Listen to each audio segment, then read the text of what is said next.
All right, authentic answers. We are back. Joyce Mayer, 365 daily inspirations, quiet times with God. Hopefully, this can help you the way it helps me, and we can go on this journey together. If you are new to the channel, make sure that you like, comment, and most importantly, subscribe. Today is February the 16th, day 47, and the title is Take a Step. Okay, if God has given you a goal or put a dream in your heart, it is important that you take steps towards accomplishing that goal or realizing that dream. Chasing dreams, putting steps to chase that dream. It's like planning, I would say. In order to live his abundant, confident, joy filled life, it's important to understand that you have a part to play. Don't sit back in fear and passive.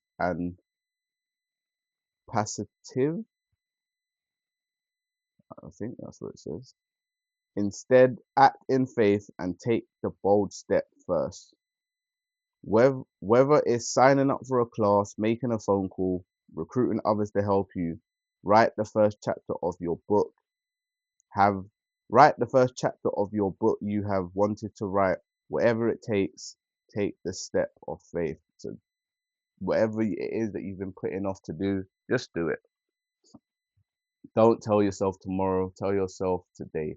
A lot of people like to put things off, and before you know it, how many days, months, years have gone, and you're still feeling maybe a bit unfulfilled, of maybe never trying.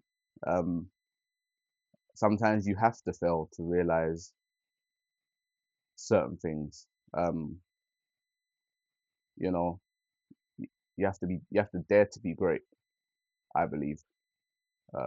Whatever it is, I don't know. You may not be sure how it's going to work out. You may not even know what the second step will be. But if you do your part, there's one thing you can know for sure. God's promise he will do his part in your life. So take the leap of faith and pray. As long as you do your part, don't sit back. Don't think everything's gonna work out. Put the graft in. Do a bit of planning. Yeah, man. Do you know what it is? It's always that fear of failure in it, and you always want everything to work out. Um, but it's life. Not to put it in those kind of terms, but I'm gonna do it anyway. You have winners and you have losers, and sometimes to be a winner, you have to have a loser, and sometimes things that you want to happen are not going to happen, but you must also try and be positive. And everything that you do that doesn't work out, you can probably look back at it and say, this is the reason why, um, and navigate around it. Everything that you feel didn't work out, how can you fix that? How can you change that? Um, but yeah, I think it's definitely finding that fulfillment inside of yourself, or taking that step of whatever it is that you want to gain. Um, as this book said, it could be a class, it could be making a phone call, it could just be like, for me, I think it's trying to change the way people feel and the way people think, looking at things from other people's perspective. I think the world would be so much more easier if we actually looked at how our actions could affect other people. Um,